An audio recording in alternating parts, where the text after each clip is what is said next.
નમસ્કાર, હું છું જલ્પા ક્ષત્રિય અને આપ જોઈ રહ્યા છો કે ન્યૂઝ।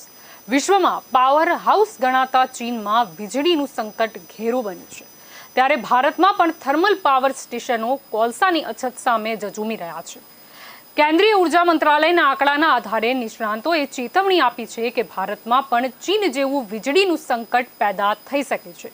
દેશમાં આવેલા 135 થર્મલ પાવર સ્ટેશનમાંથી 72ની પાસે ફક્ત 3 દિવસ ચાલે એટલો કોલસાનો જથ્થો બચ્યો છે, તો 30 સપ્ટેમ્બરે 15,385 મેગાવોટ વીજ ઉત્પાદનની ક્ષમતા ધરાવતા 15 થર્મલ પાવર પ્લાન્ટ પાસે એક પણ દિવસ ચાલે તેવો કોલસો ન હતો।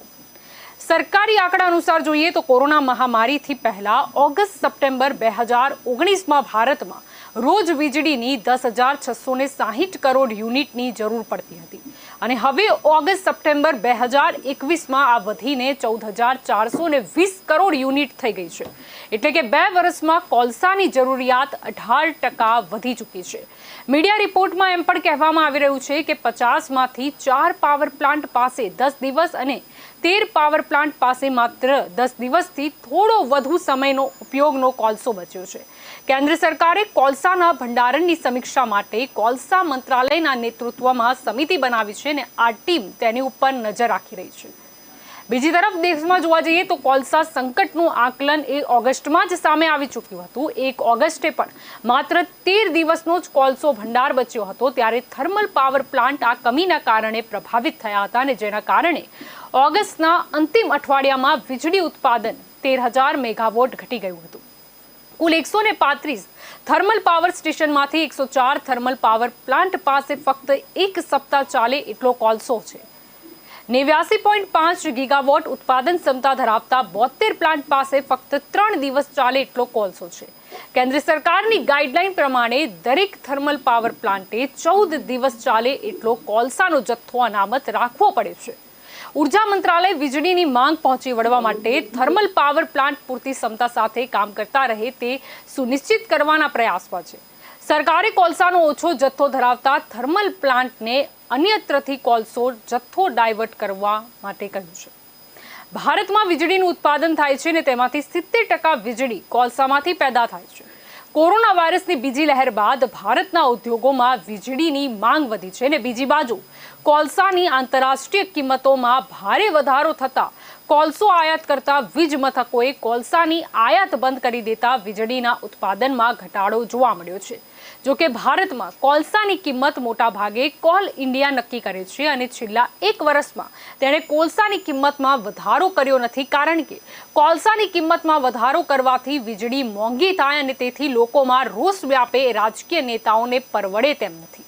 ભારતમાં મોટાભાગે વીજળીની કિંમત જે તે રાજ્યો દ્વારા નક્કી કરવામાં આવે છે અને તે સમગ્ર વિશ્વમાં સૌથી ઓછી છે અને મોટાભાગની વીજળીનું વિતરણ કરતી સરકારી કંપનીઓએ વીજળીની કિંમત વધારી નથી અને પોતાનું આર્થિક ભારણ વધાર્યું છે અને તેથી આ કંપનીઓ અબજો રૂપિયાના દેવામાં ડૂબી ગઈ છે। આથી કંપનીઓ વીજળીનું ઉત્પાદન કરતી કંપનીઓને સમયસર નાણાંની ચૂકવણી કરતી નથી અને તેથી વીજળીનું ઉત્પાદન કરતી કંપનીઓ પણ નાણાંની તંગીનો સામનો કરી રહી છે। આ ઉપરાંત દેશના મોટાભાગના વીજ મથકો તેમની ઉત્પાદન ક્ષમતાની સરખામણીમાં ઘણું ઓછું ઉત્પાદન કરે છે, માટે તેમાં સુધારો કરવાની જરૂર છે। આમ હવે પણ ભારત પણ વીજળીની અછતની બાબતમાં ચીનના પગલે ચાલી રહ્યું છે તેવું દેખાઈ રહ્યું છે। વિશ્વમાં કોલસાની આયાત કરતો ભારત બીજા નંબરનો દેશ છે અને આપણે ઇન્ડોનેશિયા, ઓસ્ટ્રેલિયા અને દક્ષિણ આફ્રિકા પાસેથી કોલસાની આયાત કરીએ છીએ। સમગ્ર વિશ્વમાં સતત વધતા પ્રદૂષણને કારણે કોલસા આધારિત વીજળીનું ઉત્પાદન ઘટાડવાની માંગણી વધતી જાય છે અને તેના બદલે ક્લીન એનર્જીનું ઉત્પાદન વધારવાની માંગ ઉઠી છે। જો કે વિશ્વમાં આજે પણ કોલસા આધારિત વીજળીનું ઉત્પાદન 38% થાય છે, તો કુદરતી ગેસ આધારિત 23%, હાઇડ્રો દ્વારા 16% અને પવનથી 5% અને સોલરથી માત્ર 2% જ ઉત્પન્ન થાય છે। બીજી બાજુ ચીનમાં વીજળીની ભારે અછતને કારણે એપલ અને ટેસ્લા જેવી મોટી કંપનીઓના ઉત્પાદન પર ગંભીર અસર પડી છે। આ કંપનીઓને ચીન ખાતેના સંખ્યાબંધ પ્લાન્ટમાં ઉત્પાદન સ્થગિત કરવાની ફરજ પડી છે અને ચીનમાં કાર્યરત તાઇવાનથી 10થી વધુ કંપનીઓએ ઉત્પાદન સ્થગિત કરી દીધું છે અને ચીનમાં વીજ સંકટ માટે કોલસાની અછત અને જિંગપિંગની કાર્બન ઉત્સર્જન નીતિ જવાબદાર છે તેવું કહેવાય રહ્યું છે।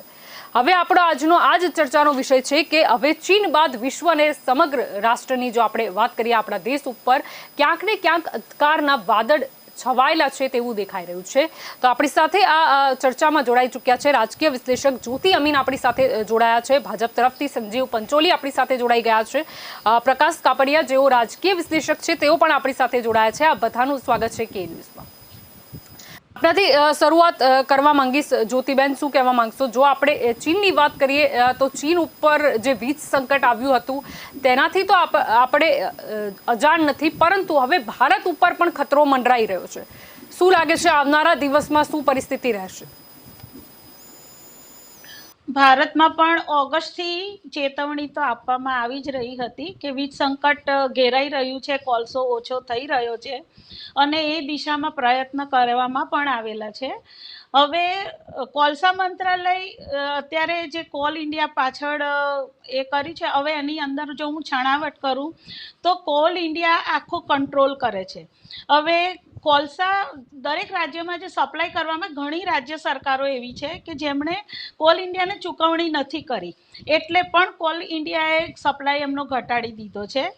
અને કોલસો કાળું સોનું કહેવાય છે, એટલી હદે એટલું એનું મહત્ત્વ છે.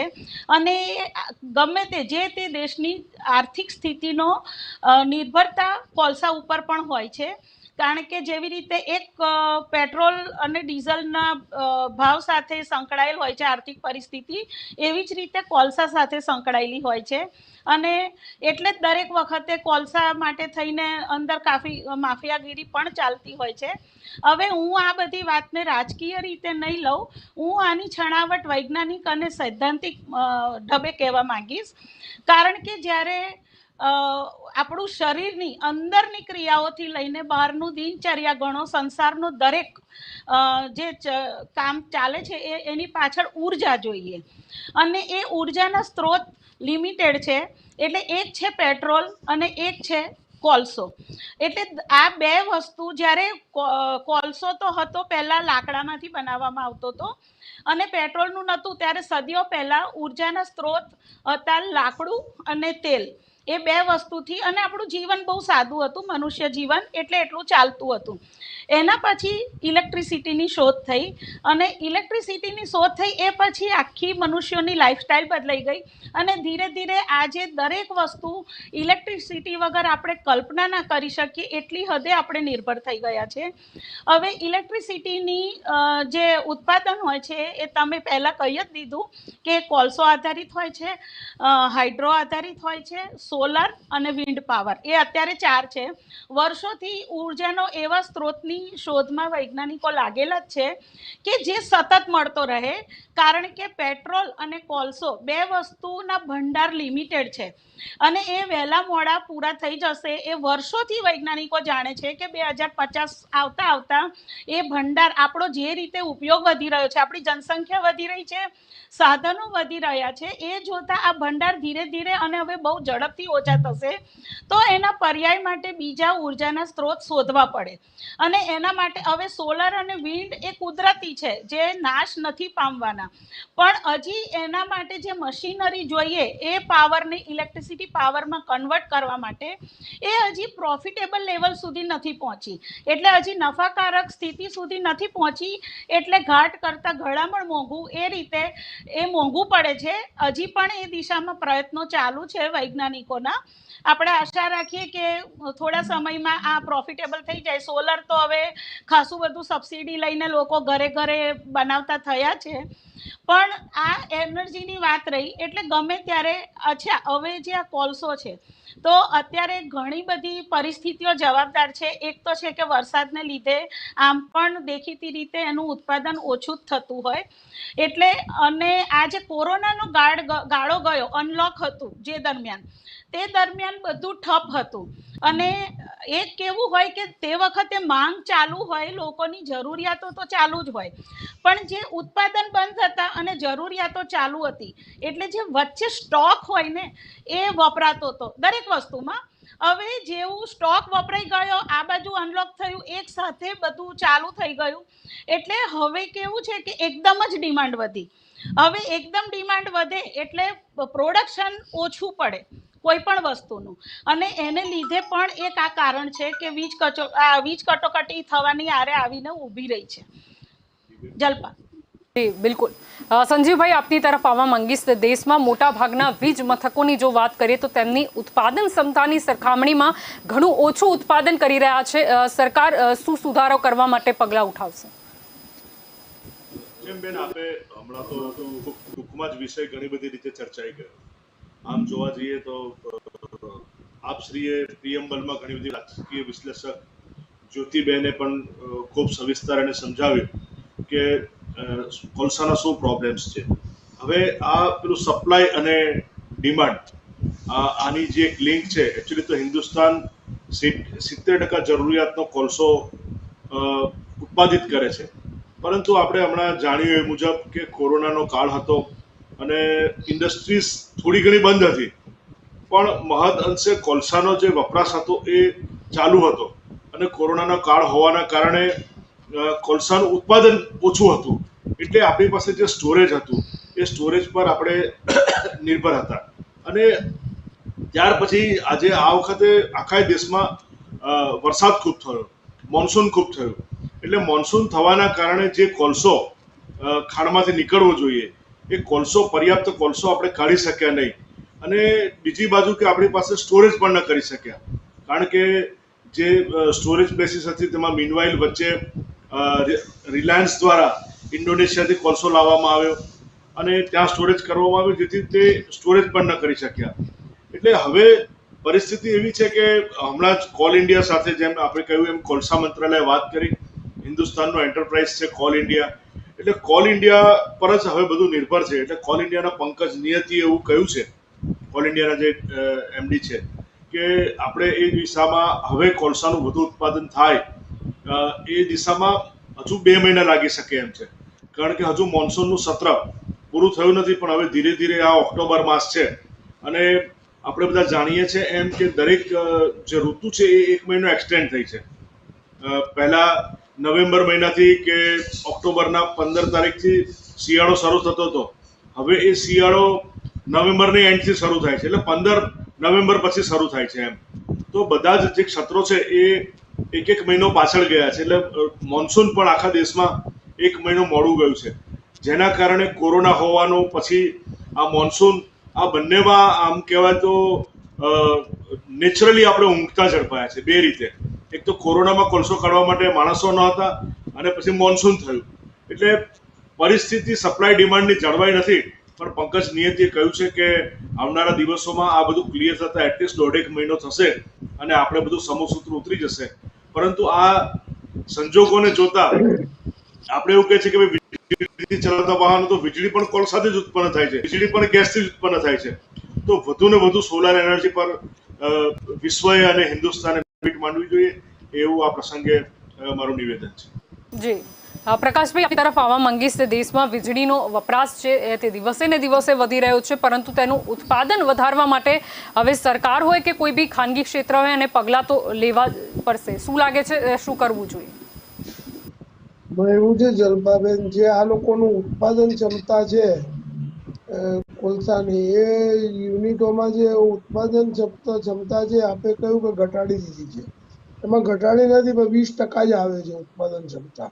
હવે ઉત્પાદન ક્ષમતા 20% હોવાના કારણે જે 80% જે આવીએ છીએ અને એના મેન્ટેનન્સ ચાર્જ, વર્કર્સને પગાર, એ બધું ચૂકવવું પડે છે. અને ગુજરાતની વાત કરું તો 3000 થી 4 કરોડનો બોજો એ પ્રજાના વેરાના માથે આવે છે. એટલે આમાં એવું છે કે પણ છે એનો વિકલ્પ છે લિગ્નાઇટ, સોલાર પણ છે. હવે સોલારમાં જે સરકારે સબસિડી જાહેર કરી હતી હમણાં નાના પ્લાન્ટ માટે સોલારના, એ લોકો હાઈકોર્ટમાં ગયા છે કે ભાઈ આમાં જે મોટા પાવર પ્લાન્ટ છે, અદાણી પાવર પ્લાન્ટ છે, ટાટા પાવર પ્લાન્ટ છે, એસઆર પાવર પ્લાન્ટ છે, એમને જે ધંધો આપવા માટે જે અંદરની વાત છે એ વાત કરું છું, જે હકીકત પણ છે અને સત્ય પણ વાત છે. પંચોલી સાહેબને પણ ખબર હશે. હવે આ જે ખાનગી ક્ષેત્રને સોલારનો જે આપણે ખરીદીએ છીએ કોન્ટ્રાક્ટ 25 વર્ષનો કર્યો હતો, ₹2.16 ₹2.36 પર યુનિટના, અને અત્યારે ₹3.68 કર્યો છે. એટલે આપણી ક્ષમતા જે છે 80%ની છે આપણી પાસે ગુજરાતી, પણ આપણે એ કરવા નથી માંગતા. એનું કારણ સમજાતું નથી.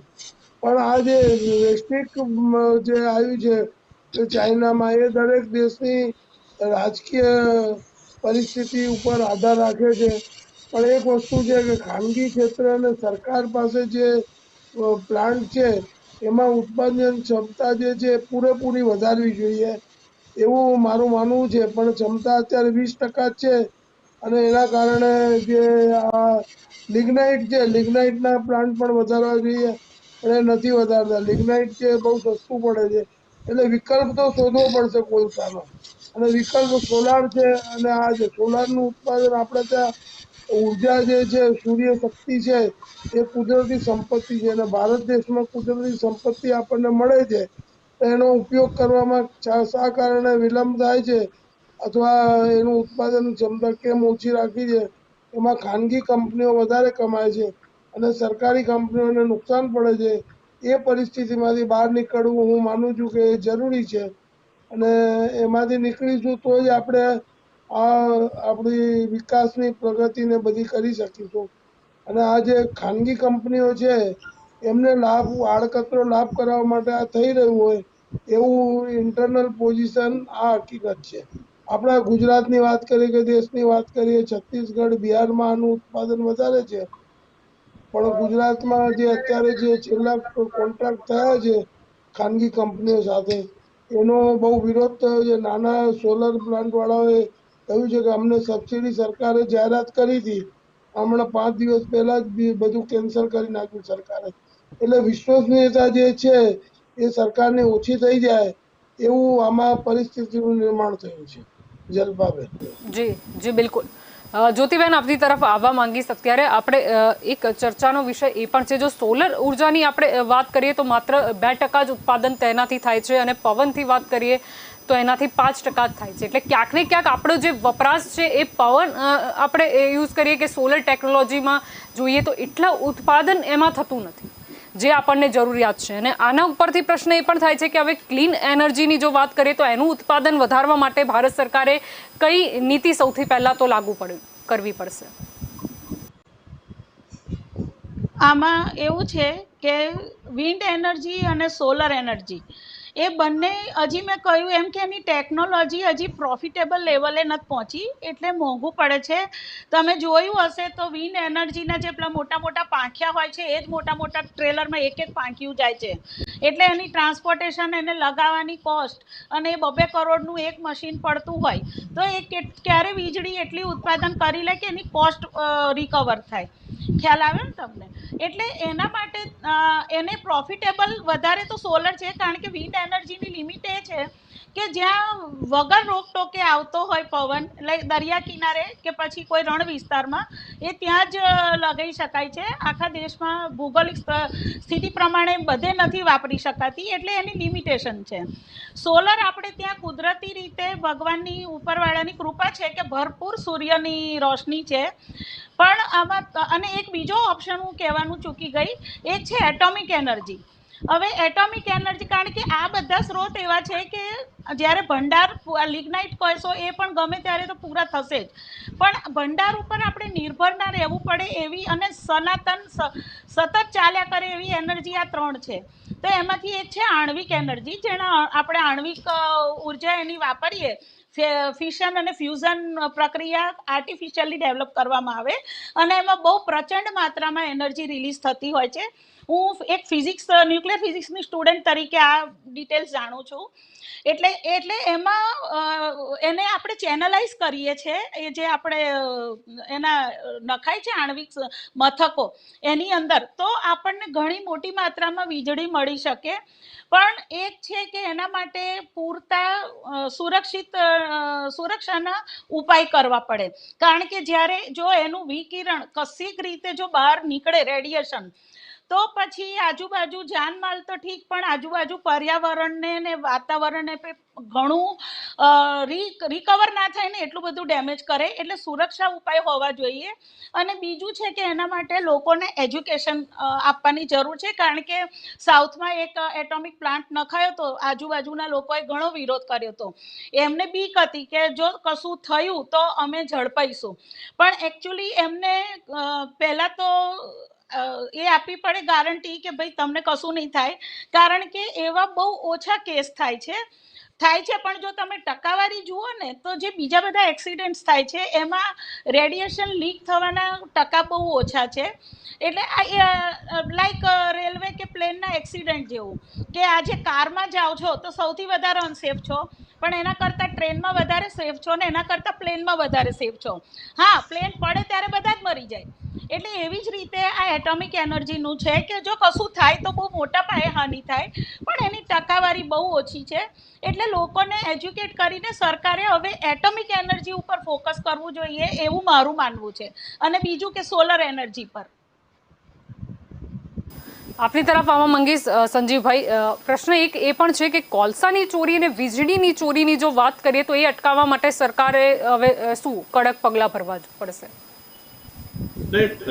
હવે એ વીજળીની ચોરી તો ખૂબ ઓછી થાય છે, કારણ કે જ્યારથી બધા જ વિદ્યુત જે ક્ષેત્રો છે જે કામ કરી રહ્યા છે, અને હવે લોકોની નિયત પણ સુધરી છે, અને સરકાર પણ, અને હું એવું કહીશ કે વિદ્યુત બોર્ડ્સ જે છે એ પણ થોડા સ્ટ્રિક્ટ બન્યા છે. પહેલા જેવું નથી કે લૂંટી કરતા, ગામડામાં મહદઅંશે અથવા તો ખેતરોમાં જે વીજ લેવામાં આવતી હતી એમાં ચોરી કરતા, પરંતુ હવે બધા લોકો સુસંસ્કૃત છે. એટલે વીજની ચોરી આમ જોવા જઈએ તો માત્ર ને માત્ર ખૂબ અંતરિયાળ વિસ્તાર હોય ત્યાં જ કદાચ થતી હોય, પરંતુ એવું કહી શકાય કે મોટા ભાગે વીજ ચોરી થતી નથી. હવે કોલસાની ચોરી, કારણ કે કોલસાનો ધંધો એ જેમ કહ્યું કે કાલા સોના, એ આખું જ એક જુદી સિસ્ટમથી થાય છે. પણ જે આ કોલસો જે નીકળતો હોય છે, જે ખાણ દ્વારા નીકળતો હોય છે, અને જેનો ડોમેસ્ટિક યુઝ શક્ય નથી પણ ઇન્ડસ્ટ્રીયલ યુઝ થાય છે, તો એનામાં પણ જ્યારથી ભારતીય જનતા પાર્ટીની સરકાર છે, ભારતીય જનતા પાર્ટી સરકારમાં જેને ઘણા બધા અંશે શું કહેવાય કે રોકી શકાયું છે, અને લો એન્ડ ઓર્ડરની પરિસ્થિતિ જે છે એ ભારતીય જનતા પાર્ટીના રાજ્યમાં ખૂબ સારી રીતે જળવાઈ રહી છે. જેથી કોલસાની ચોરી પણ પહેલા જે થતી હતી કે કોલસા માફિયા હતા, કાલા સોનાના માફિયા હતા, જેમ સમગ્ર દેશમાં ગુંડારાજ ક્રમશઃ ખતમ થયું છે, અને હવે 7 વર્ષથી ભારતીય જનતા પાર્ટીની જ્યારે કેન્દ્રમાં પણ સરકાર છે, ત્યારે મુખ્યત્વે જ્યાં કોલસાની ખાણો છે એ વિસ્તારમાં પણ કોલસાના માફિયાઓ પર પણ ખૂબ મોટો સિકંજો છે. પરંતુ જેમ બેને વાત કરી, જ્યોતિબેને ખૂબ એ નિષ્ણાંત પણ છે, અને એમણે ખૂબ સુંદર વાત કરી કે જે રાજ્યો દ્વારા પૈસાની ચૂકવણી નથી થઈ વીજ માટેની, તો એ રાજ્યોએ ચૂકવણી કરવી જોઈએ, કારણ કે આનું જે આખું તંત્ર છે એ રાષ્ટ્રીય હસ્તક એટલે કે કોલ ઇન્ડિયા દ્વારા થાય છે, અને કોલ ઇન્ડિયાની પણ લાગણી એવી છે કે ભાઈ જો એમને સમયસર પૈસા ચૂકવવામાં આવે તો સામે તેઓ પણ લેબર અને એની સિસ્ટમને એડમિનિસ્ટ્રેટ કરવા માટે સમયસર પૈસા ચૂકવે. તો ગુજરાતના દરેક મુખ્યમંત્રીઓએ એમની સરકાર થકી એની વ્યવસ્થિત ચૂકવણી કરે, અને જે સિસ્ટમ છે, જે આખી સિસ્ટમ છે, એ સિસ્ટમને ફરીથી ચાલુ કરવા માટે દરેકે પૂરતો સહકાર આપવો જોઈએ, એવી મારી લાગણી છે. પ્રકાશભાઈ, આપની તરફ આવવા માંગીશ. અહીંયા પ્રશ્ન એ પણ થાય છે, જો અત્યારે ચીનના સંકટની વાત કરીએ તો ભારતમાં ચીનથી આવતા ઇલેક્ટ્રોનિક ઘટકોની જો વાત કરીએ તો એનું વિશાળ બજાર ભારત કહેવાય છે. તો જો ચીનમાં પ્રમાણે જ ઉર્જાની અછત હજી ચાલુ રહેશે તો એના જે ઉપકરણો છે એનાથી ક્યાંક ને ક્યાંક અહીંયાના જો વસ્તુઓની વાત કરીએ તો એ પ્રભાવિત થશે. શું લાગે છે? આમાં જે આપણે આયાત કરવું પડે છે ચીન પાસેથી, કારણ એમની ચીનનું જે ઇલેક્ટ્રોનિક સાધનોમાં એ વિશ્વ ફેમસ કન્ટ્રી છે, અને આપણે કેટલી વખત આપણા દેશે એનાથી દબાયેલું પણ રહેવું પડે છે, એ પણ હકીકત છે. અને આપણે આત્મનિર્ભર નથી બની શક્યા એ પણ એક વાત છે. જો આપણે આત્મનિર્ભર બનીએ અને કુટીર ઉદ્યોગને પ્રોત્સાહન આપીએ તો અહીંયા પબ્લિક 135 કરોડની છે, પણ કુટીર ઉદ્યોગમાં ગરીબ માણસો ઘરનો જે ઉદ્યોગ છે એ ઇલેક્ટ્રોનિક, ચીનમાં કેવું છે દરેક ઘરે ઇલેક્ટ્રોનિક ઉત્પાદન સાધનોનું થાય છે અને એ એક્સપોર્ટ કરે છે. અને આપણે ઇમ્પોર્ટ કરવું પડે છે. આપણે ત્યાં વસ્તી છે પણ રોજગારીનું સાધન આપી શકીએ એવી પરિસ્થિતિનું નિર્માણ જે છે એ નીતિ વિષયક બાબત હોય છે. એટલે સરકારની પોલિસી મેટર કેવી છે લોકોને રોજગાર આપવાની. હવે મૂડી વાત તરફ આપણી સરકાર જતી હોય તો નાના માણસોને રોજગારથી વંચિત રહેવું પડે એવી પરિસ્થિતિનું નિર્માણ થયેલું છે. એટલે આપણે આયાત કરવું પડે છે જે ઇલેક્ટ્રોનિક્સ આપણા દેશમાં પણ ઉત્પાદન થઈ શકે છે એવું સરકારે કોઈ પણ આયોજન કરવું જોઈએ. આઝાદી પછી આપણે આત્મનિર્ભરની વાતો કરી, બધું કર્યું, પણ એવું આત્મનિર્ભર જે બનવું જોઈએ ને એવું આપણે બની નથી શકે. ખાલી સૂત્રોથી આપણો દેશ નહીં ચાલે, પણ વાસ્તવિકતા કર્મશીલ હોવું જોઈએ એ જરૂરી છે. તો ઉત્પાદન આપણે વધારી શકીએ. બીજી વસ્તુ જે છે જલપાબેન, કે સોલાર પ્લાન્ટમાં જે છે પેલા એક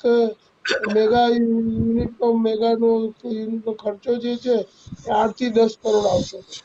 અત્યારે 2.5 કરોડ આવે છે. એટલે ખર્ચો પણ ઘટ્યો છે. જેવી રીતે હમણાં જ્યોતિબેને વાત કરી કે સૂર્ય શક્તિનો આપણે ત્યાં ભંડાર છે, તો એનો ઉપયોગ આપણે કરવું જોઈએ. જેવી રીતે ઇઝરાયલમાં આપણે જોયું ડીપ ઇરિગેશન કેવી રીતે આવ્યું, કે રેગિસ્તાન પણ જે છે એ હરિયાળી લાવી દીધી એ લોકોએ. તો આપણા ત્યાં તો આટલું વરસાદ છે, પાણી છે, પણ એનું વપરાશ કરવામાં આપણા ત્યાં વહીવટી સાધનો નથી, એડમિનિસ્ટ્રેટિવ પોલિસી છે, નીતિ વિષયક બાબતો છે, એનો અભાવ છે. એના કારણે આ બધું નિર્માણ થાય છે. એટલે એમાં આપણે કઈ ને કઈ સુધારો કરવો જોઈએ. અને આ જે સબસિડી આપવાની વાત હતી નાના પ્લાન્ટ વાળાઓને, એ સરકારે વિડ્રો કરી છે. એ કરવી ના જોઈએ, કારણ કે આપણે એને આનો વિકલ્પ છે કોલસાનો, એ લિગ્નાઇટ છે, પવનચક્કી છે અને જે આ સોલાર છે. આ 3 વિકલ્પો છે. હવે નીતિ વિષયક બાબતમાં એવું આવે છે કે અહીંયા જીએમડીસી નું કોન્ટ્રાક્ટ છે કોલસા આપવાનું. એમાં અત્યારે તમે જુઓ તો જે મહિનાનો કોટા આપવામાં આવે છે એની અંદર પ્રીમિયમ ચાલે છે. જીએમડીસીની જે અધિકારીઓ છે એમની પોસ્ટિંગનો ભાવ ચાલે છે. એ બધું જે છે જે કોમર્શિયલ યુઝ છે એમાં આ બધું ચાલે છે. એટલે કોમર્શિયલ યુઝ જે છે અને ડોમેસ્ટિક યુઝ બંનેમાં ફરક આટલો પડે છે કે કોમર્શિયલ યુઝમાં જે અત્યારે ચાલી રહ્યું છે પ્રીમિયમ, આયાતી કોલસો પણ જે આપણને કરવો પડે છે, એ આપણા ત્યાં ઉત્પાદન હોવા છતાં આપણે 20% જ કરીએ છીએ.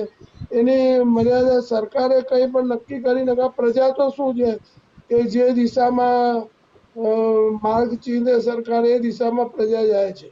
પણ જે દેશના રાષ્ટ્રના હિતમાં છે, આપણે ઘણું બધું કુદરતી સંપત્તિઓથી ભરેલો આપણો દેશ છે.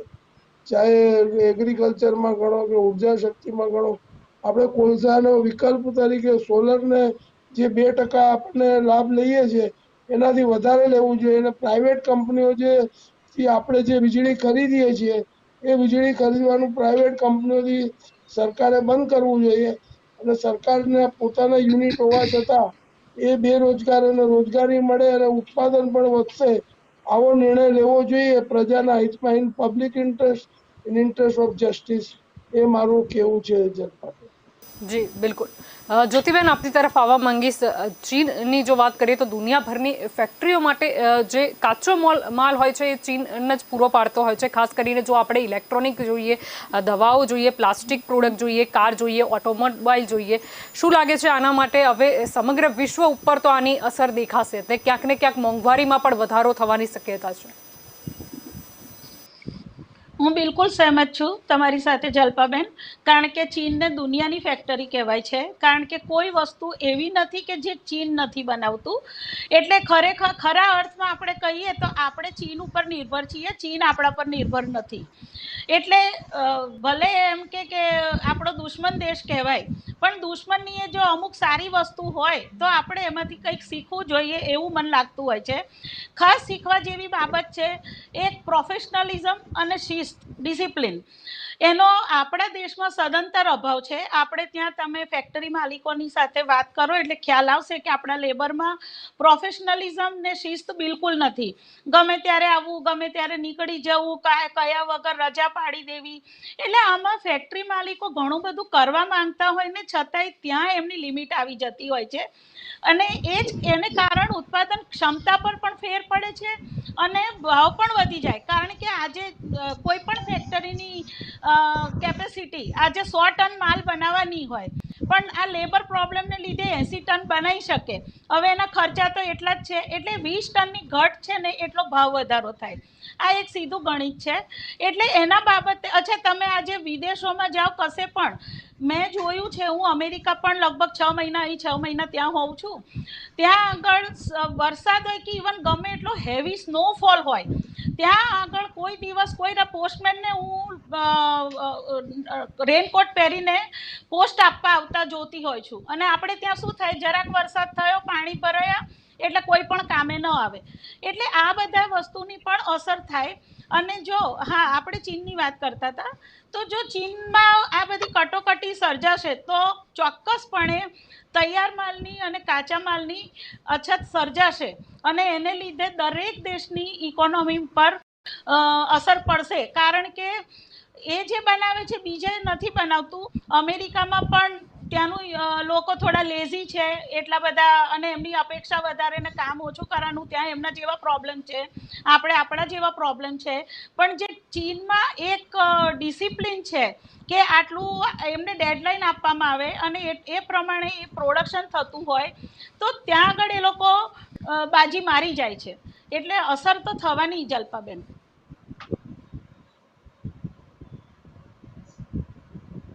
કરી રહ્યા છે તો ભારત પોતાનો જે કોલસો છે તે ઓસ્ટ્રેલિયાથી આયાત કરે છે. ચીનના બંદરો પર અત્યારે જોવા જઈએ તો 20 લાખ ટન જેટલો ભારતનો જે ઓસ્ટ્રેલિયાથી મંગાયેલો કોલસો છે તે પડી રહ્યો છે.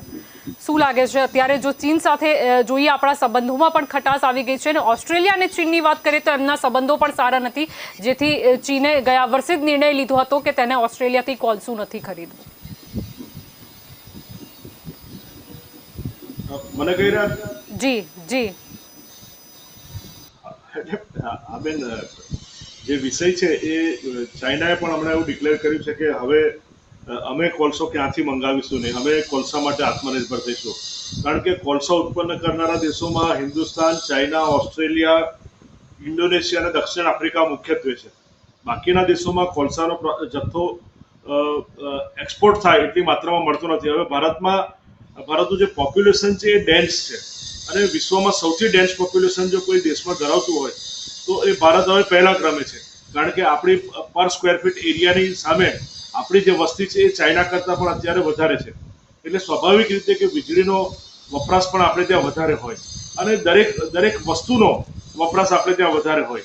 અને આપણે જોઈએ છીએ એમ કે છેલ્લા 7 વર્ષથી જ્યારથી કેન્દ્રમાં નરેન્દ્રભાઈની સરકાર આવી છે તો આપણને બધાને વિદિત છે કે 7 વર્ષ પહેલા ઉત્તર પ્રદેશના ગામડાઓમાં જ્યાં પહેલા ભારતીય જનતા પાર્ટીની સરકાર નહોતી, મોટી ભાગની જગ્યાએ 6 કલાક વીજળી આપવામાં આવતી હતી અને બધી જ જગ્યાએ જનરેટર ચાલતા હતા, અથવા તો પેટ્રોલ દ્વારા કે પેટ્રોલ જનરેટર કે ડીઝલ જનરેટર દ્વારા મોટા ભાગના રાજ્યોમાં વીજળીનો વપરાશ કરવામાં આવતો હતો, અથવા તો જરૂરિયાત પૂરતી વીજળી ઉત્પન્ન કરવામાં આવતી હતી.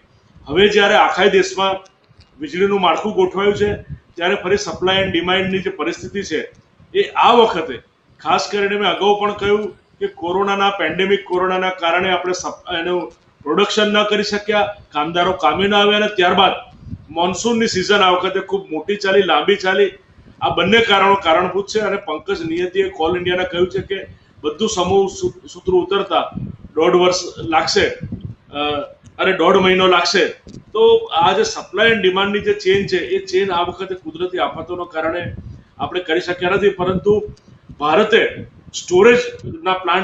સ્ટોરેજની જગ્યાઓ વિકસાવવી જોઈએ અને સરકાર ચોક્કસ એ દિશામાં આગળ પ્રયત્ન રહેશે. કારણ કે સ્ટોરેજ હવે ઇમ્પોર્ટન્ટ થઈ ગયું છે. અત્યારે પરિસ્થિતિ એવી છે કે આપણી પાસે સ્ટોરેજ પણ ઓછું છે, એટલે ક્યાંક કદાચ ચાઇના જેવી સમસ્યા ઇલેક્ટ્રિકની થઈ શકે એવી પરિસ્થિતિ પણ ઊભી થાય તો એ નવાઈ નથી. કદાચ આવનારા દિવસોમાં અત્યારે જે કોલસાની જે આપણી પાસે જે સ્ટોક છે એ સ્ટોકને જોતા કદાચ 1-2 કલાકનું લાઇટનું કટિંગ પણ કરવું પડે, વીજળી પણ ઓછી આપવી પડે એવી પરિસ્થિતિ પણ ઊભી થાય એવું દેખાઈ રહ્યું છે. પરંતુ જો ફરીથી એકવાર કોલસામાં ફરીથી ઉત્પાદન કોલ ઇન્ડિયા દ્વારા વધારવામાં આવે તો આપણે આ બધી જ સમસ્યાઓને નિવારી શકીશું એવું ચોક્કસ, અને સરકારી દિશામાં પ્રયત્ન થશે એવું ચોક્કસ મારું માનવું છે. પ્રકાશભાઈ, આપની તરફ આવવા માંગીશ. જો અત્યારે આપણે જેમ ચર્ચા કરી કે ઓસ્ટ્રેલિયાથી આપણે કોલસો જે છે તે આયાત કરીએ છીએ, હવે જોઈએ તો $12 થી $15 પ્રતિ ટનના હિસાબે આપણે કોલસા ખરીદીએ છીએ. ઓસ્ટ્રેલિયા પાસેથી વાત કરીએ, જે દુનિયામાં સારી ક્વોલિટીને સૌથી સસ્તો કોલસો મંગાય છે. પરંતુ સિચ્યુએશન અત્યારે સમજવાની કોશિશ કરીએ તો ચીન, કે જે ઓસ્ટ્રેલિયાથી પહેલા મોટા પાયે કોલસો મંગાવતું હતું, પરંતુ તેમની સાથે જે તણાવ થયો એના લીધે તેમણે કોલસા ત્યાંથી આયાત કરવાનું બંધ કર્યું હતું. અને હવે જોઈએ તો તે દક્ષિણ એશિયાના દેશો પાસેથી અને યુરોપના દેશો પાસેથી ચીન કોલસા ખરીદતું હતું.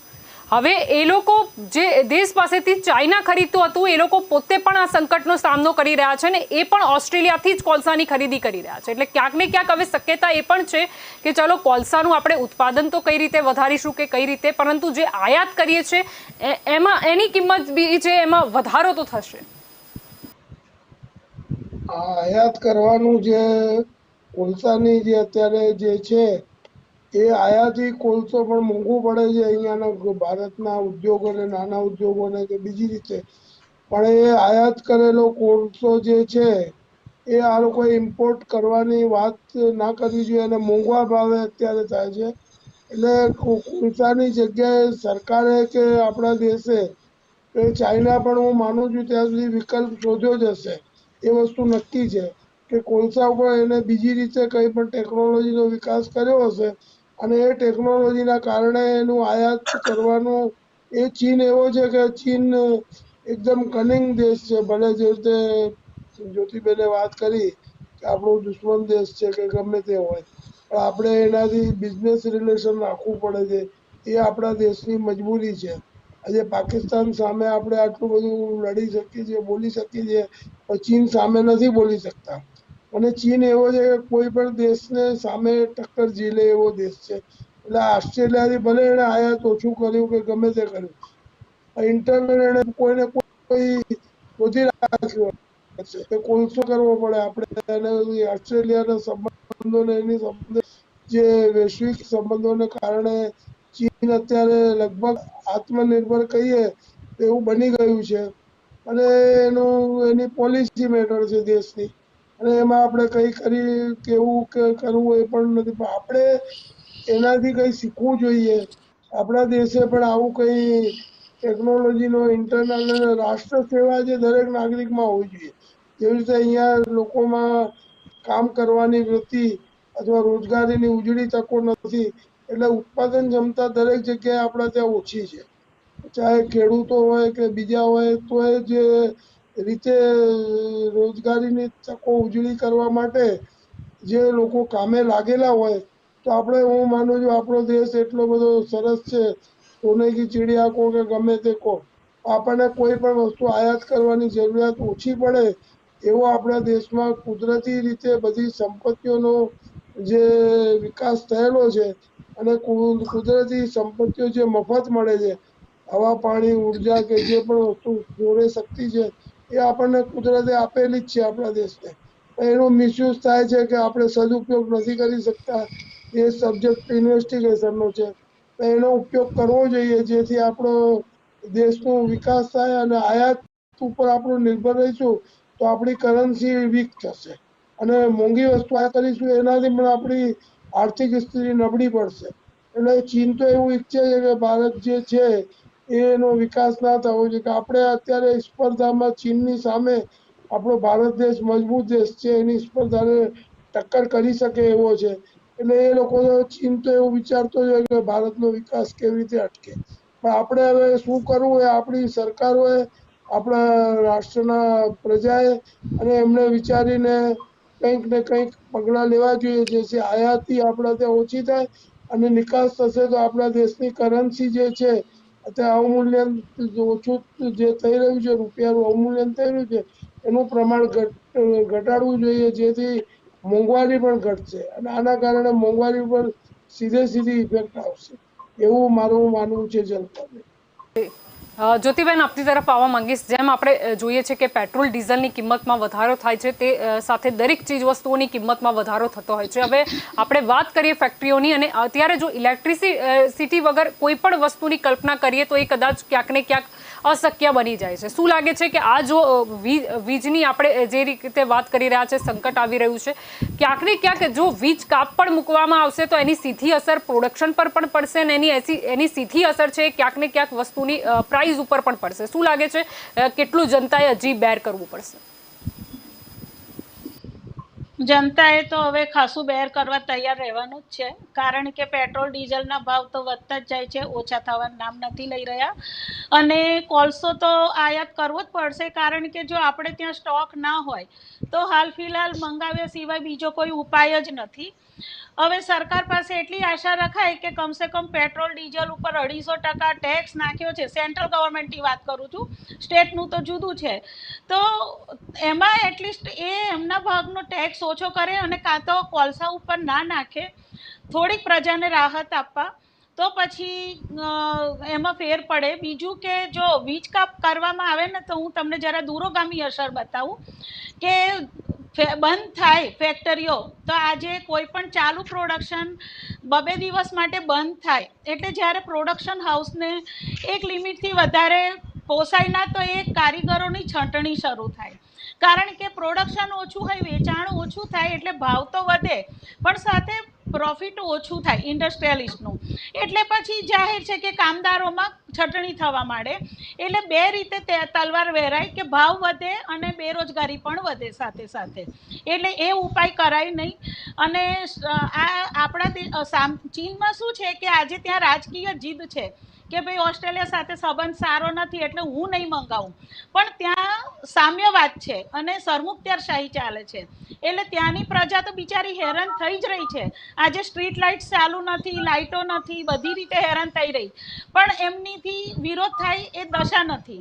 આપણે ત્યાં લોકશાહી છે એટલે આપણે ત્યાં તો જે અત્યારે તત્કાલીન સરકાર છે એની પણ આવી બને અને વિરોધ પક્ષોને સરસ મુદ્દો મળી જાય અને લોકો હેરાન થાય જુદું. અને બીજું કે ત્યાં સામ્યવાદ સરકારમાં એક સ્ટાન્ડર્ડ લિવિંગ સરકાર તરફથી બધાને મળતું હોય, આપણે ત્યાં એ નથી. એટલે ગરીબોની હાલત બહુ જ ખરાબ થઈ જાય ખાસ કરીને. અને જે નાના ઇન્ડસ્ટ્રીયલિસ્ટ છે જે 2-3 દિવસ જો સ્ટેગરિંગ આવે તો એમના પ્રોડક્શનને અસર પડે તો વહેલા મોડા ફરી એમને કદાચ ફેક્ટરી બંધ પણ કરવી પડે, કારણ કે છેલ્લે પ્રોફિટ ના થતું હોય એવું એકમ કોઈ ચલાવે નહીં, કોઈ ખિસ્સામાંથી પૈસા કાઢી નથી શકતું એક લિમિટથી વધારે. એટલે વીજ કાપ તો બિલકુલ છેલ્લો મુદ્દો હોવો જોઈએ. એટલે અત્યારે કોલસો ભલે ઇમ્પોર્ટ કરે પણ મહેરબાની કરીને સરકાર એની ઉપર ડ્યુટી ના નાખે, ટેક્સ ના નાખે, એ ઈચ્છનીય છે. જી બિલકુલ. સંજીવભાઈ આપની તરફ આવવા માંગીશ. અત્યારે જો વાત કરીએ તો ઘણા બધા પ્રોજેક્ટ ચાલી રહ્યા છે. આપણે મેટ્રો ટ્રેનની વાત કરીએ કે બુલેટ ટ્રેનની વાત કરીએ, ક્યાંક ને ક્યાંક એક ગ્રીન એનર્જી પ્રોડક્ટ કરીને પણ આવ્યું હતું. અને આપણે જોઈએ છે કે કોરિડોરમાં પણ સોલર જે પ્લાન્ટ છે તે નાખવા માટેની પણ પ્લાનિંગ થઈ હતી કે ડિઝાઇન દરેક સ્ટેશનને પણ એવી રીતના કરવામાં આવે કે ત્યાં સોલર જે એનર્જી છે તેની વ્યવસ્થા થઈ શકે. પરંતુ ક્યાંક ને ક્યાંક એ વાત થાય છે પણ પરંતુ પ્રોજેક્ટમાં એ દેખાતું નથી, નજરે પડતું નથી. નહીં બેન, જ્યાં જ્યાં હવે સરકાર સોલર પ્લાન્ટથી પર્ટિક્યુલર એકમોને, નવા જે પણ એકમો છે ગ્રીન બિલ્ડિંગ ટેકનોલોજી થકી એકમોને એની જરૂરિયાત પૂરતી વીજળી ઉત્પન્ન કરવાનો સરકાર પણ પ્રયત્ન કરે છે. દાખલા તરીકે હવે કેવું છે કે આપણે પોતાના ઘર સોલરની પેનલ લગાવીએ અને ઘર પર જ્યારે સોલરની પેનલ લગાવીએ તો આપણું જે વીજનું બિલ છે એ આપણને ક્રેડિટ મળતું હોય છે, સોલર જે આપણે પ્રોડક્શન કરીએ તે. અને સરવાળે અંતે આપણે એવું જોતા હોઈએ છીએ કે ભાઈ આપણે જે પૈસાની ચૂકવણી છે એ વર્ષના અંતે આપણે ઓછી કરવી પડતી હોય છે. તો આમ જ જે પણ જાહેર સાહસના ક્ષેત્રો છે, સરકારી ક્ષેત્રો છે, વડોદરા શહેરમાં એક ફ્લાયઓવર બન્યો છે, એ ફ્લાયઓવર પર ખૂબ મોટો સોલર સિસ્ટમ લગાવવામાં આવી છે. પછી કેનાલ્સ પર ઘણી બધી જગ્યાએ કેનાલ પર પણ ખૂબ મોટું સોલર પેનલ લગાવવામાં આવે છે. માન્ય સૌરભભાઈ જ્યારે વડોદરામાં ધારાસભ્ય હતા ત્યારે એમના દ્વારા વડોદરા શહેરમાં ઘણી બધી જગ્યાએ આયોજન થયું. અને જે વિકાસની જે નીતિ છે ભારતીય જનતા પાર્ટીની, જેના કારણે સમગ્ર ગુજરાતમાં ઘણી બધી કેનાલો ઉપર, આપણે ગાંધીનગરમાં પણ જોઈએ છે, અમદાવાદમાં પણ ઘણી કેનાલો ઉપર સોલરની પેનલો લાગેલી છે. એનાથી બે ફાયદા થાય છે. એક તો પાણીનું ઇવોપરેશન ઘટાડી શકાય છે અને બીજું આપણે સોલાર એનર્જી ઉત્પન્ન કરી શકીએ છીએ.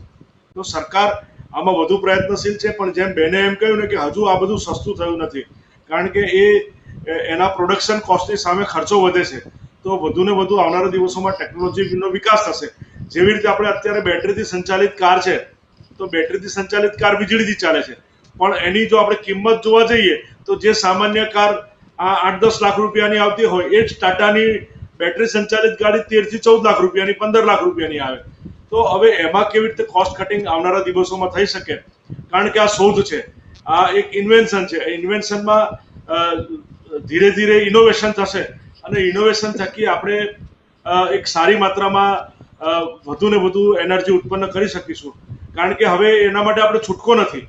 અને કહેવાય છે કે જ્યારે જરૂરિયાત ઊભી થતી હોય છે ત્યારે હંમેશા બધા આમાં પ્રયત્નશીલ થતા હોય છે.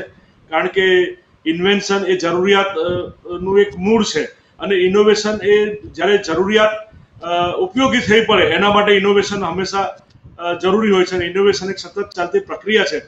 અને આવનારા દિવસોમાં આ બધા જ ક્ષેત્રોમાં કે સોલાર એનર્જી વધારે ડેવલપ કેવી રીતે કરી શકાય, વિદ્યુત સંચાલિત વાહનો કેવી રીતે વધુ કરી શકાય, કારણ કે ક્રૂડ અને પેટ્રોલ પેદાશો પણ એટલી જ મોંઘી છે. તો આ બધાનું કન્વર્ઝન કેવી રીતે એક ગ્રીન એનર્જીમાં થઈ શકે અને ગ્રીન એનર્જી થકી દેશ કેવી રીતે એનું સારું સુશાસન ચલાવી શકે, કારણ કે ભારતીય જનતા પાર્ટી આમાં ખૂબ મોટી પહેલ કરી છે. અને એમાંય ગુજરાતમાં સોલાર એનર્જી ક્ષેત્રે જે ઘરો આવરી લેવાયા છે એ હું એવું કહીશ કે આખા ભારતમાં સૌથી વધારે ઘરો સોલર એનર્જી કોઈ રાજ્યમાં આવરી લેવાયા હોય તો એ ગુજરાતમાં છે. અને હજુ પણ એની સબસિડી ચાલુ છે. જ્યારે આપણે મહારાષ્ટ્રમાં કે અન્ય રાજ્યોમાં જઈએ છીએ તો એ લોકો ખૂબ અચંબિત થાય છે કે ઓહો, સરકાર તમને સોલર એનર્જી લગાવો, તમે રૂફટોપ લગાવો તો આટલા પૈસા તમને બાદ આપે છે. અને એ આપણે ત્યાં એપાર્ટમેન્ટ વાળા, હાઉસિંગ કોલોની વાળા પણ હવે આ સોલર એનર્જી લગાવી રહ્યા છે. માત્ર એક એકલ દોકલ ઘરવાળા લગાવી રહ્યા છે એવું નથી. હવે સમૂહમાં પણ લોકો આ એનર્જીનો ઉપયોગ કરી રહ્યા છે. તો આવનારા દિવસોમાં સરકાર પણ પ્રયત્નશીલ છે અને સાથે સાથે જનતા પણ સોલર એનર્જી બાબતે પ્રયત્નશીલ થઈ અને વધુ વીજળી કેવી રીતે આપણે ઉત્પન્ન કરી શકાય એ આપણા સૌની ફરજ છે, એ હું ચોક્કસ કહીશ. પ્રકાશભાઈ, આપની તરફ આવવા માંગીશ. આ તો વીજ સંકટનો મુદ્દો નથી, પરંતુ આપણે ઘણા સમયથી જેમ શરૂઆતમાં પણ ચર્ચા થઈ ક્લાઇમેટ ચેન્જની, ક્યાંક ને ક્યાંક ઋતુઓમાં જે ફેરફાર નજરે પડી ગયો છે એ હિસાબે બી જોવા જઈએ તો હવે જરૂરિયાત તો છે જ કે આપણે કઈ રીતે ગ્રીન એનર્જી ને ક્લીન એનર્જીના કોન્સેપ્ટ પર કામ કરીએ. આજે ગ્રીન એનર્જી ને ક્લીન એનર્જી છે એના માટે આપણે ચર્ચાઓ ઘણી થઈ ગઈ છે. જે રીતે સ્માર્ટ સિટીની ચર્ચા થઈ, સ્માર્ટ સિટી ડિક્લેર કર્યું, પણ એ અમલીકરણ જે રીતે આપણે કહ્યું કે નથી થતું, દેખાતું નથી, એ મહત્વનું છે. સરકાર જે જાહેરાત કરે એનો અમલ થવો જોઈએ એ પહેલા જરૂરી છે. આ જે ગ્રીન એનર્જી માટે આપણે કહ્યું કે ક્લીન એનર્જી માટે વાત કરી, પણ જે માફિયામાં જે રીતે કોલસામાં ખાણ ઉદ્યોગમાં જે છે એ માફિયાઓનું વર્ચસ્વ આજે પણ છે. અને ખનીજ માફિયા, કોલસા માફિયા લોકો છે એમને સામે પહેલા જે પગલાં લેવાતા હતા એ અત્યારે પગલાં ઓછા થઈ ગયા છે. વીજ ચોરી જે પંચોલી સાહેબે કહ્યું કે ઓછી થઈ છે એ એમની વાત બરાબર છે. પણ કોલસામાં અત્યારે પણ એવું છે કે જે ઇન્ડસ્ટ્રીયાલિસ્ટો છે, જે લોકો આયાતી કોલસો ખરીદે છે અને એમના ઉપર પણ જે માફિયા લોકો કે એ રીતના કોન્ટ્રાક્ટ થાય છે ને એને જ કોન્ટ્રાક્ટ મળે છે. આજે 1200 ટનનો કોઈનો કોટા હોય મહિનાનો અને એને વધારવું હોય તો માફિયા લોકો જે છે એ એજન્સીનું કામ કરે છે આમાં.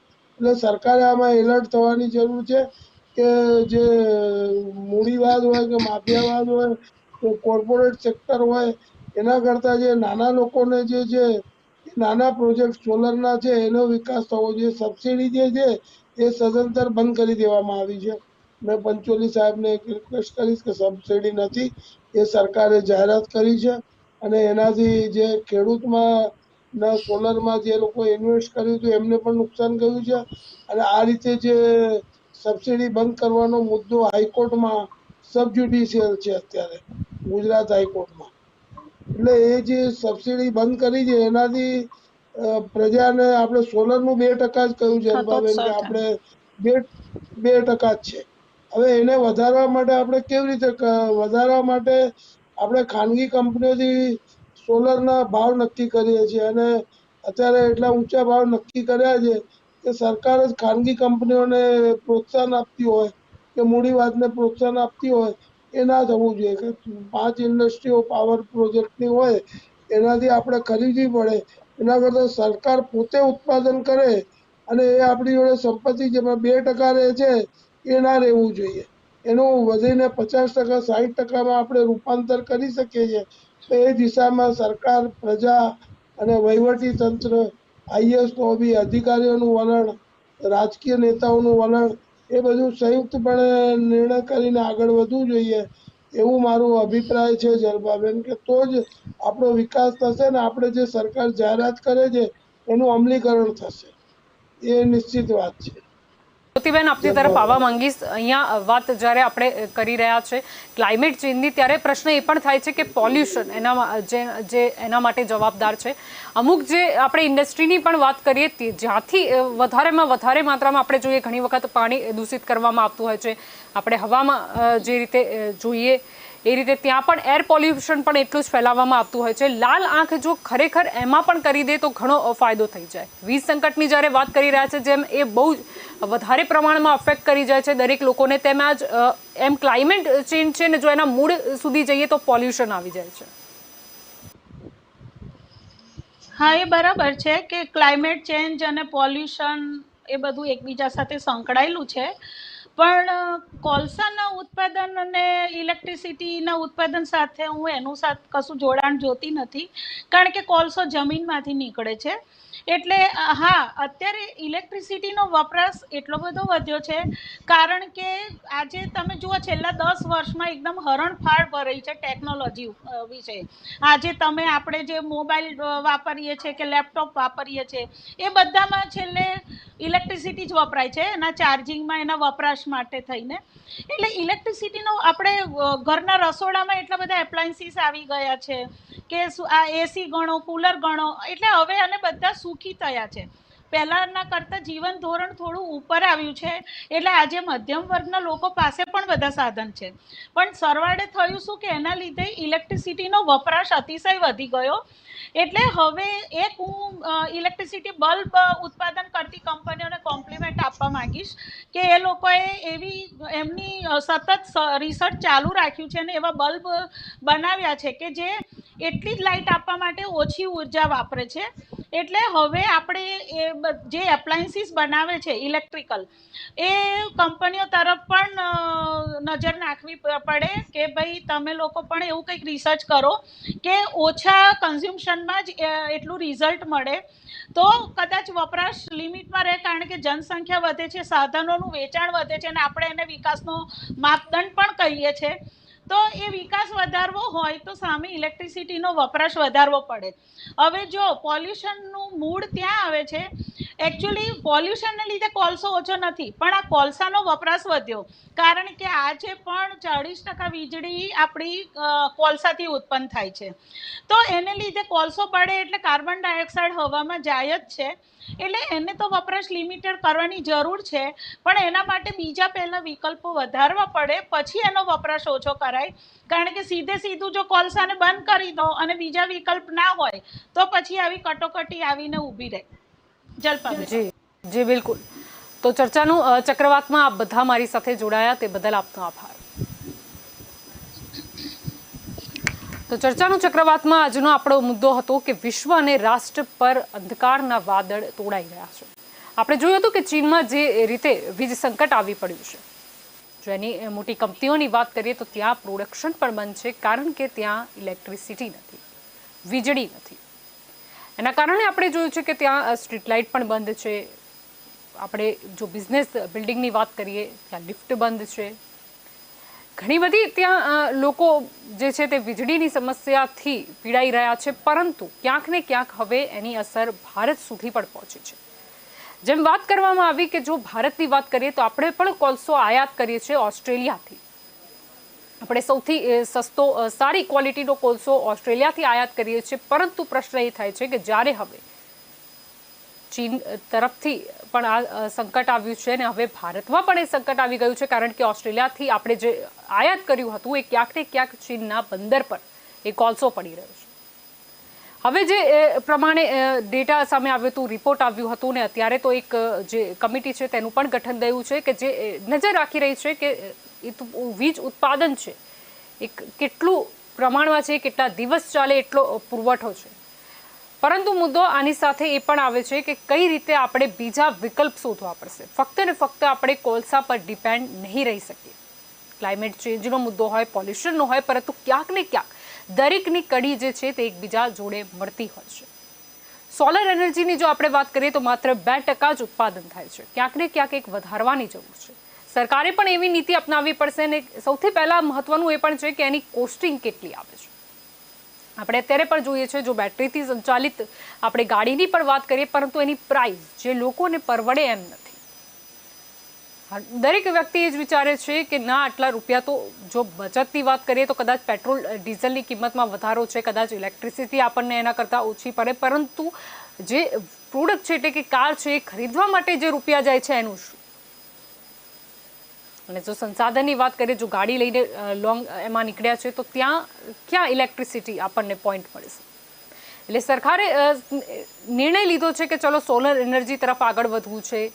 બીજી પણ ઘણા બધા વિકલ્પ છે, તેના ઉપર અત્યારે જે સંશોધન છે તે થઈ રહ્યા છે. પરંતુ પ્રશ્ન છે કે જાહેરાત તો થશે, પરંતુ અમલીકરણ ક્યારે કરવામાં આવશે અને લોકો દ્વારા પણ એને કેટલો સપોર્ટ મળે છે એ પણ એટલું જ મહત્વનું છે. હવે આશા એ જ રાખીએ છીએ કે હવે આપણને જો કોલસાની વાત કરીએ તો કોલસા વગર વીજળી ક્યાંથી આવશે, અને વીજળી નહીં હોય તો ઉજાસ ક્યાંથી આવશે, અજવાળું ક્યાંથી આવશે, ફેક્ટરીઝનું શું થશે? અને જો ખરેખર વીજ કાપ મૂકવામાં આવ્યો તો પછી પ્રોડક્શન પર તેની સીધી અસર પડશે, અને પ્રોડક્શન પર જો અસર પડશે તો પ્રોડક્ટની પ્રાઇસ પર તેની અસર પડવાની છે. એટલે કે ક્યાંક ને ક્યાંક મોંઘવારી ન વધી જાય, અથવા તો ફરીથી આ હેરાન ગતિ જે લોકોને તો પડશે, પરંતુ અર્થતંત્રનું શું થશે એ પણ ખૂબ મહત્વનું છે. એટલે સરકારે ચોક્કસથી આ દિશામાં પગલાં લેવા જ પડશે. ફક્ત અત્યારની વાત નથી કે અત્યારે આપણે કઈ રીતે કોલસા લઈ આવીશું ક્યાંકથી, કે કઈ રીતે વીજ પુરવઠો છે તે ઉપલબ્ધ કરાવી દઈશું, પરંતુ આપણા માટે એક સબક છે, એક શીખવા જેવું છે કે આ વસ્તુ અત્યારે થઈ છે. જો વર્ષો પછી ખરેખર કોલસા જે છે આપણે જોઈએ છે કે કુદરતી સંસાધન છે જે ક્યારેક ને ક્યારેક પતવાનું જ છે, અથવા તો એનું પ્રમાણ ઘટી જવાનું છે, ત્યારે આપણે શું કરીશું? એટલે સરકારે વિચારવાની જરૂર છે. તો ચર્ચાનું ચક્રવાતમાં અત્યારે બસ આટલું જ. વધુ સમાચાર માટે આપ જોડાયેલા રહેજો કે ન્યૂઝ સાથે. નમસ્કાર.